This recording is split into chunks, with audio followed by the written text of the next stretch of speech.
wabarakatuh. Dalam Back to My Channel Millennial Insight Media. Kali ini kita sudah bersama narasumber, beliau pakar atau ahli dalam bidang filsafat pendidikan Islam. Beliau juga concern terhadap gerakan-gerakan radikalisme agama. Beliau adalah Profesor Dr. Abdul Munir Burhan, Guru Besar Universitas Muhammadiyah Surakarta. Beliau juga pernah menjadi Ketua Senat UIN Sunan Kalijogo, Yogyakarta, dan pernah juga menjadi Sekretaris Pimpinan Pusat Muhammadiyah di Provinsi. Kira Buya Syafi'i Ma'arif. Ya, Prof. Kemarin itu kan saya sempat membaca di Tempo kalau tidak salah itu ada survei dari UPI, Universitas Pendidikan Bandung itu menyebut bahwa ada indikasi-indikasi radikalisme agama pada siswa SMA. Nah, bagaimana Prof tanggapan Prof dengan hal ini? Ya, apa ya, itu kan bagaimana cara mengajarkan, tentu ini yang menjadi soal adalah gurunya. Ya. Karena murid itu sedang belajar dan kalau kemudian tindakannya dikategorisasikan radikal, ya saya kira itu hasil belajar yang dipandu oleh guru. Yang mungkin akan lebih bagus kalau sebenarnya bentuk radikalnya itu kayak apa.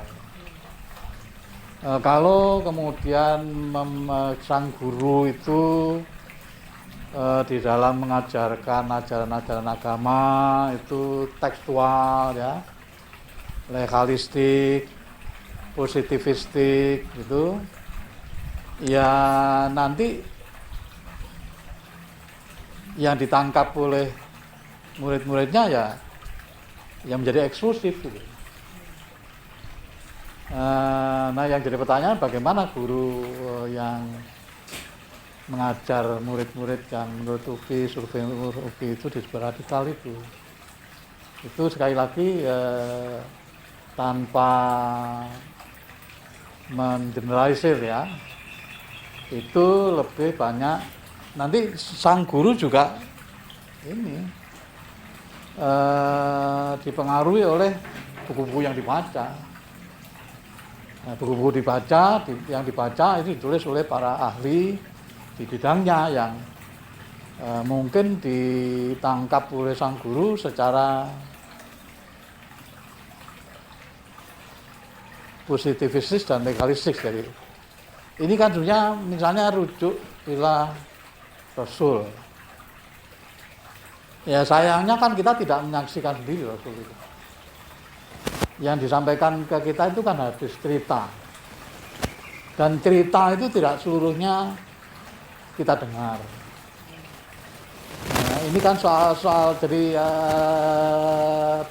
sekali lagi beragama itu, agama itu sebenarnya kan produk sosial, ya.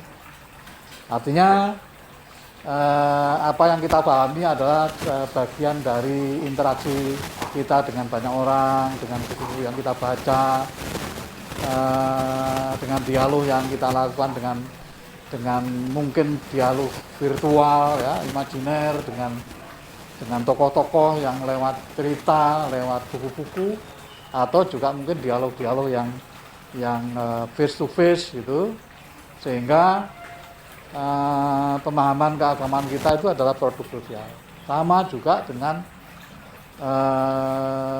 komunitas-komunitas keagamaan kan saling berdialog. Nah, yang jadi soal sebenarnya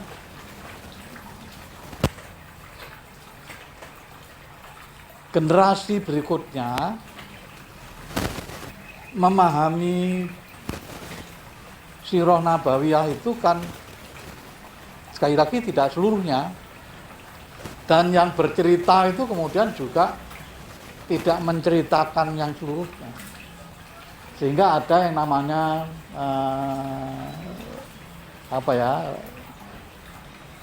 reduksi. Jadi pengurangan ini dipandang tidak perlu lalu tidak disampaikan. Nah, pemahaman sepotong-potong ini yang saya kira menjadi salah satu di antara faktor yang menyebabkan pemahaman yang sempit terhadap agama. Lalu apakah kemudian kita bisa memahami keseluruhan? Ya tidak bisa, karena sudah lewat. Maka yang jadi soal ialah yang perlu diperhatikan ialah bahwa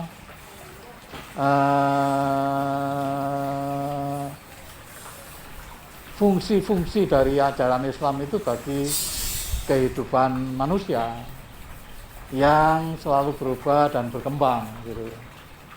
Ini yang perlu penelitian lebih jauh untuk mencari penjelasan mengapa itu jadi anak-anak jadi yang hasil survei menunjukkan gejala menjadi radikal gitu.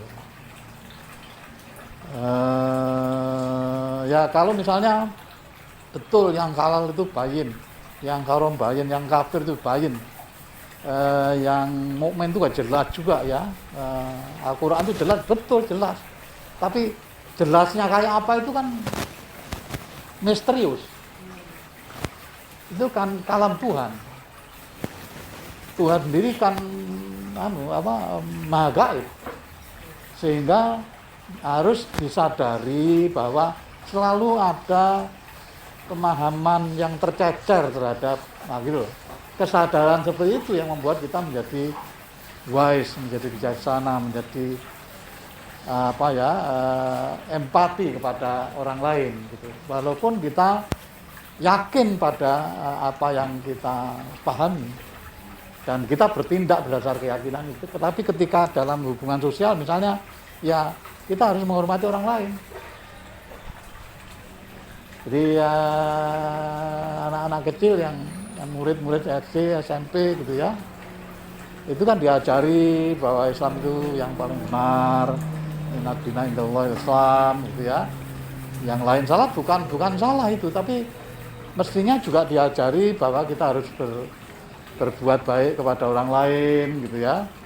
Jangan-jangan kalau dalam perspektif Islam ya, jangan-jangan dengan berbuat baik itu orang lain tertarik pada keyakinan kita. Kalau tidak tertarik ya itu memang kehendak Tuhan. Mestinya diiringi seperti itu untuk membuat anak-anak itu yakin pada agamanya, tetapi juga empati pada sesama yang lain yang berbeda. Ini kan kalau kita kaitkan dengan penelitian yang sudah saya tadi sebutkan itu paham radikalisme itu justru menyasar pada anak-anak SMA toh. Nah, kenapa pelajar SMA itu jadi target dalam penyebaran radikalisme agama di sekolah toh? Ya sekali lagi itu perlu penelitian lagi itu ya. Cuma yang jadi kalau kita mau mengira-ngira itu ya, ya karena mungkin itu lebih berbau politik itu. Mengapa kok begitu? Ya karena anak-anak SMA ini kan menjelang dia mempunyai hak untuk memilih. Lalu anak-anak ini kan bentar lagi beberapa tahun kemudian dia akan berkeluarga. Posisi-posisi strategis itu yang kemudian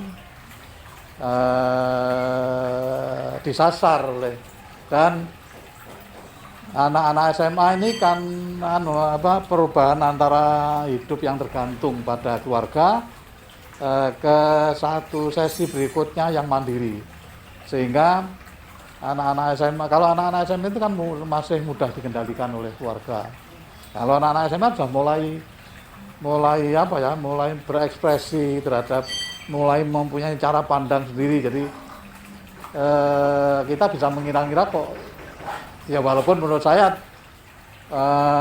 bukan anak SMA lah yang jadi sasaran, tapi kebetulan yang bisa mengekspresikan pandangannya, sikapnya itu lebih anak-anak yang sudah mulai berangkat dewasa, yaitu SMA. Kira-kira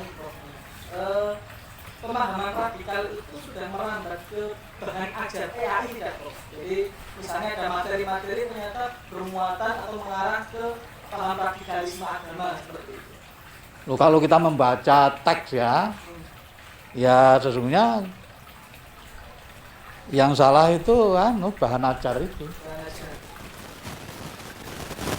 Itu di tag-tag itu kan memang begitu itu. Mereka-mereka yang mempunyai paham tentang pemurnian misalnya, kalau kemudian bagaimana sikap mereka terhadap orang-orang yang dituduh musyrik itu, wah itu secara konseptual itu radikal itu. Nah, oleh karena dulu waktu saya masih belum pensiun, saya mengusulkan agar calon-calon guru PAI itu juga diajari soal-soal kebudayaan. Kemarin pun dalam seminar juga muncul pertanyaan bagaimana kita menghadapi orang-orang yang berperilaku sesuai dengan tradisi yang ada di masyarakat, yang banyak hal tidak sesuai dengan ajaran Islam. Ya saya katakan beragama itu bersosial.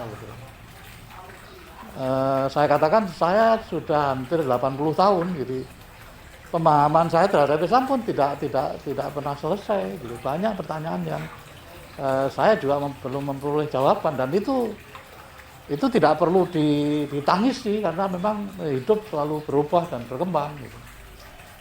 Sehingga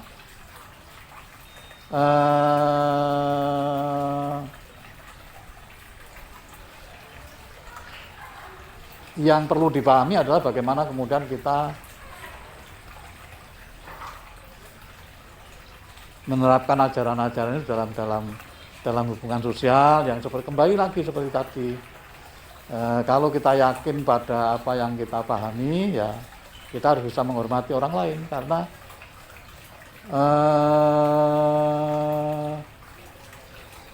kan kita tidak bisa memastikan bahwa Tuhan itu sudah kita pahami seperti yang kita pahami selama ini. Oleh karena itu kita selalu di dalam sholat, dalam berdoa, kan tidak pernah berhenti, kita selalu minta petunjuk untuk ngawekani dalam bahasa Jawa apabila pemahaman kita salah. Kalau kita di dalam setiap kali berperilaku, berdialog dengan banyak orang itu meyakini bahwa masih ada sesuatu, banyak hal yang belum kita pahami, sehingga kita kemudian menjadi bijaksana, menjadi arif. Nah, dengan jalan begitu kita menjadi, menurut saya ya, itu tidak radikal gitu. Karena jangan-jangan yang kita pahami itu kurang pas. Nah, kalau kita cuma membaca teks itu sebenarnya ya sumber masalah di situ sebenarnya. Di kitab-kitab itu apabila dipahami secara harfiah. Jadi bagaimana misalnya kriteria orang kafir itu kan sepanjang sejarah itu sesungguhnya. Tapi kalau kemudian dikuantifikasi, setiap ketemu orang kafir kita bisa menjadi perang, dan kemudian kita kalau secara harfiah itu, dan itu di kitab ada, di buku-buku ajar PAI ada. Bahkan dalam buku saya yang terbit lama ya, 2010 dan diterbitkan oleh Kompas itu, saya temukan gitu ada satu buku yang ya kalau guru hanya memahami itu ya diajarkan seperti itu ya jadi radikal.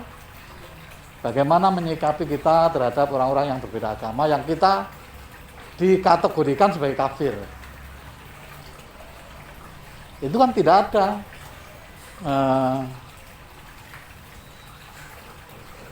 di dalam teks, kecuali kita harus bersikap keras pada mereka.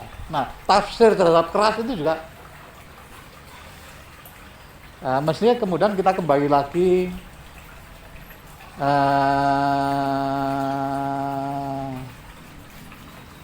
sebaik-baik manusia adalah yang berguna bagi sesamanya. Jadi apa ya, perimbangan dialog antara yang ekstrim tadi, ya, yang menajam, yang mengucung, yang positif itu dengan yang cair tadi itu membuat kita menjadi lebih, menurut saya lebih wise. Gitu. Lunas, lunas. Ya. Jadi Prof ini yang terakhir. Bagaimana peran guru PAI untuk bisa menangkal paham radikalisme agama itu, Prof? Ya, Nabi itu manusia biasa ya, cuma dia memperoleh, kalau kita mengucung ya secara ekstrim, kita masuk ke dalam dasarnya itu kan Nabi besar Muhammad SAW. Itu manusia biasa, dia berkeluarga, dia pergi ke pasar gitu ya. Dia juga bisa marah, walaupun marahnya berbeda ya. Dan oleh karena itu guru PAI harus juga dilandasi oleh pengetahuan yang mendalam, tentu terbatas ya, mendalam bahwa Nabi besar Muhammad itu Shallallahu Alaihi Wasallam adalah manusia. Kalau kita pahami bagaimana Nabi bersikap terhadap perilaku yang kalau maksiat itu kan berbeda-beda antara menghadapi satu realitas orang bertindak maksiat dengan orang lain yang berbeda, kan berbeda-beda. Nah, cara-cara seperti itu kemudian membuat kita menjadi lebih cair gitu. Jadi mestinya dulu pernah saya diundang untuk lama sih ya, dulu belum ada webinar ya, semacam workshop itu lama, ada tahun-tahun 2000-an ya, itu untuk guru-guru agama SDI. Saya ceritakan waktu itu saya kalau nggak salah satu contoh itu bagaimana Nabi menghadapi orang yang paling getol memusuhi Nabi, namanya Ibnu Usal itu, yang kemudian pada satu saat tertangkap oleh tentara Nabi. Itu musuh besar ya, tertangkap, dibawa ke Nabi. Si sahabat-sahabat waktu itu belum kenal dia, tapi Nabi tahu bagaimana Nabi memperlakukan musuh besarnya yang sudah kalah gitu, tanda kutip, karena ditangkap ya. Tapi si Ibnu Usal itu ya dasar ngeyel gitu ya. Setiap ketemu Nabi selalu mengejek Nabi. Muhammad, kamu itu butuh apa? Kalau kamu butuh kekuasaan, saya akan beri karena saya yang berkuasa, karena itu memang ketua kabilah yang besar ya. Kalau kamu mencari harta, saya beri. Nabi menjawab ya dengan senyum saja gitu ya. Setiap kali, tapi Nabi selalu hormat kepadanya. Bentuk hormatnya itu Nabi selalu memberi sarapan ya, dalam tanda kutip ya, supaya kita gampang memahami. Pagi-pagi memberi sarapan, Nabi sendiri yang mengantarkan itu dengan susu unta, dan itu untanya Nabi sendiri. Jadi untuk menunjukkan betapa perlakuan manusiawinya. Pada ke-7 atau berapa, terus pagi itu Nabi diajak. Pada ke-8 atau ke-berapa saya lupa, itu tawanannya dilepas itu, tanpa syarat. Si tahanan kan bingung. Saya ini musuhnya sudah ketangkap dan selalu mengejek, kok saya dilepas. Nah, dia pergi, jadi ini peristiwa di Madinah ya. Lalu dia ngeloyor ke satu tempat, lalu ya kalau belum pernah haji tidak bisa membayangkan ya. Ini kan gersang-sang kalau Arab itu. Nah, pada satu saat lalu ketemu oase. Kita bayangkan di situ ada pohon kurma, lalu ada ceruk kecil, itu ada airnya, ya, lalu dia berwudu, bersuci. Jadi wudu itu tradisi pra-Islam ya. Lalu dia kembali ke Masjid Nabawi. Di situ Nabi masih ditunggui oleh para sahabat, bingung semua ini. Kenapa ini orang itu sudah dilepas kembali? Ya, tapi orang ini lalu kembali itu bersumpah, ya Muhammad, selama ini tidak ada orang di dunia yang paling aku benci kecuali engkau. Tetapi sekarang ini tidak ada orang yang paling aku cintai kecuali engkau Muhammad. Jadi berbalik 360 derajat itu hanya karena perlakuan manusiawi itu. Kalau saya cerita lagi, si guru ini wah, kok ceritanya cerita yang milih yang enak-enak. Jadi di dalam pikirannya sudah ada prejudice gitu. Nah, cara-cara seperti itu menurut saya bisa mencairkan gitu. Ya tidak usah dibuang teks itu ajaran agama, tapi bagaimana guru menyampaikan kepada muridnya dengan background seperti itu dengan cara seperti itu menurut saya bisa lebih cair. Ya saya selama ini beberapa tahun ini punya beragam teman yang macam-macam gitu, agama juga macam-macam ya. Tetapi sebenarnya kita bisa berteman baik karena yang jadi rujukannya adalah kemanusiaan itu.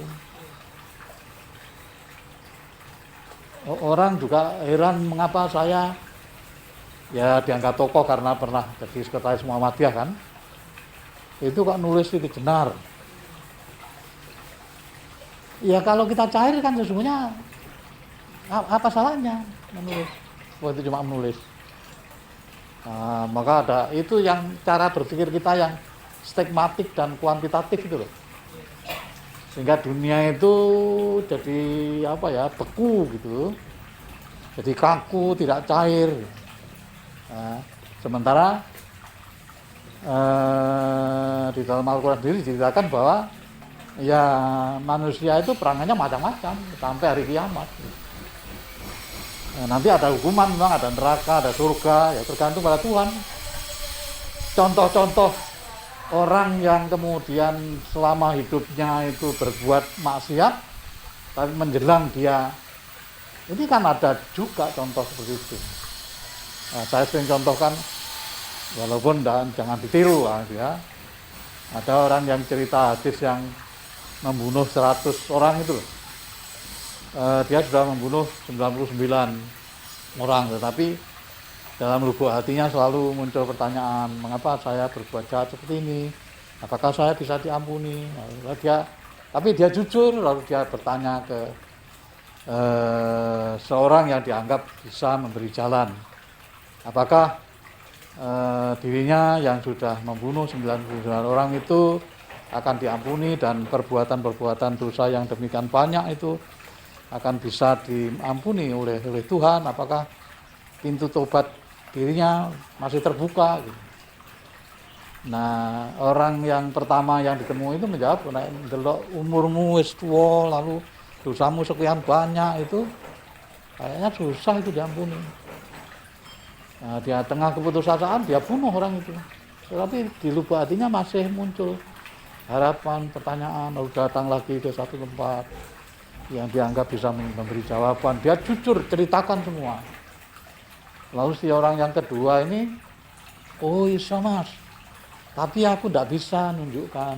Ada teman saya yang di sana, di satu tempat, dengan penuh harapan dia lalu menuju ke tempat itu, di tengah jalan dia meninggal. Oh malaikat siapa? Ridwan dan neraka siapa itu? Malik ya? Itu berdebat itu. Oh ini Ridwan Khusufan itu masuk surga ini. Oh tidak, dosanya. Berdebat begitu malaikat, lalu kemudian tentu tafsir orang berbeda-beda ya. Lalu sekarang saja supaya kita bisa mencari konklusi, diukur saja. Dari tempat dia berangkat menuju orang yang akan memberi petunjuk itu, di mana dia meninggal. Diukur dia sudah lebih setengah. Nah, itu husnul khatimah dia. Nah gitu loh. cerita itu sebenarnya lebih menarik bahwa tadi Tuhan itu Maha Gaib gitu. Sehingga membuat kita menjadi cair, tidak mudah menghakimi, bahwa kemudian kita merasa benar harus, lalu orang lain salah ya harus juga. Cuma bagaimana kita kemudian bersikap pada orang yang kita pandang salah itu. Dengan begitu kita menjadi bijak, menjadi arif, kita berserah diri pada Tuhan. Ya, Prof, terima kasih banyak atas penjelasannya. Menarik sekali Prof ini, karena berhubung waktunya juga. Ya, terima kasih. Mudah-mudahan bermanfaat bagi kita semua.